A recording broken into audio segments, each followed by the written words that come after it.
If you're using Ideogram to create simple and easy colouring pages just like these, but you find that the image line weight isn't congruent across pages, well, I have a little hack which I want to share with you. Now, what we can do is literally feed ChatGPT the original colouring page and then get it to change the image line weight just like this, which means we can make all of our colouring pages more congruent with that image line weight.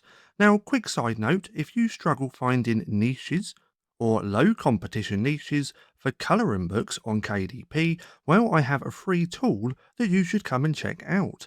Now, this is called Colouring Book Niche Finder. Now, this is also completely free, and what I'll do is link this down in the description below. So, let's come back over to just here. Now, what we do with ChatGPT is give it two reference images. I'm going to show you all of this in a second, but here are the reference images. These are the originals just here, and then this is what I got ChatGPT to do. And as you can see, they're now a lot more thicker and a lot more congruent with these two original just here. So if we come over to ChatGPT, I've already gone ahead and done this because image generation can take a little while. But the first thing that we're going to ask ChatGPT, or should I say to ChatGPT, is this. I am in the process of creating colouring pages, and I need some help with adjusting the image line weight on my pages. I will give you two reference images, then I will give you colouring pages one by one to recreate with the same image line weight. And then it said, got it, that makes sense, and I can help with that. And it gave us a little bit more of info just here. But these are the two images which I used as a reference image. This one's a backpack, and this one's honey, I believe, or jam, with a little spoon. But as we can see, these two image line weights are perfect, and that's how I want the rest of the colouring pages. So once I gave it these, it said, key characteristics, uniform stroke weight, throughout, no tapering, line thickness is medium bold, roughly equivalent to, then it gave us some pixels just here.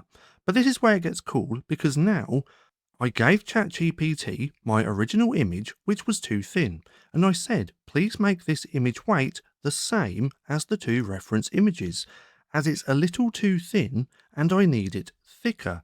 Now, as we can see just here, this is already thicker, but it was a little too thin, so all I put was thicker. And then we got this, which looks perfect. This is so much thicker than the original, and now it looks more congruent. So once it said that, I said, this image weight is perfect. Let's use this moving forward.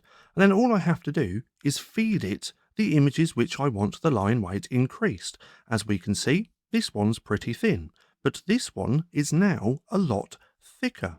And now if we come off there, I did this one as well, we can see this one's really thin, and this one now is a lot thicker. Now this might be a little too thick, so I could now say this is a little too thick, make it a little thinner like the reference images.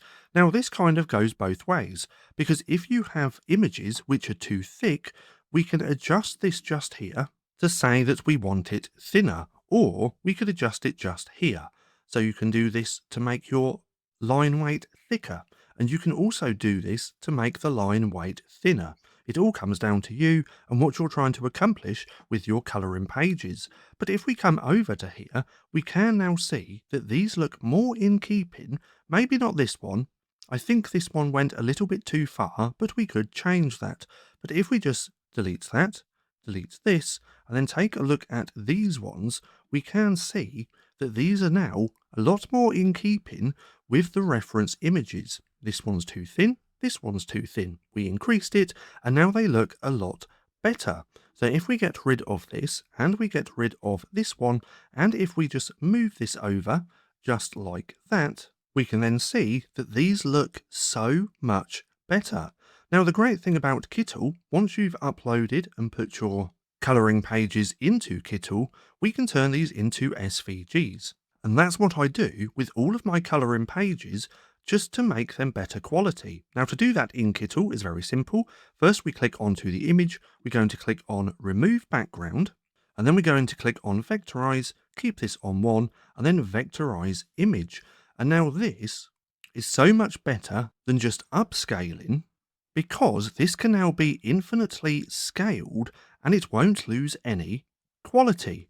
Now, if we come onto here really quick, let's just change this. Let's just do the opacity to there, so we can see that this is now a transparent SVG with much better quality. And I can do that on all of my coloring pages. So we'll just change this down to that. We'll click on here, click on remove background, and then we'll click on vectorize, vectorize image.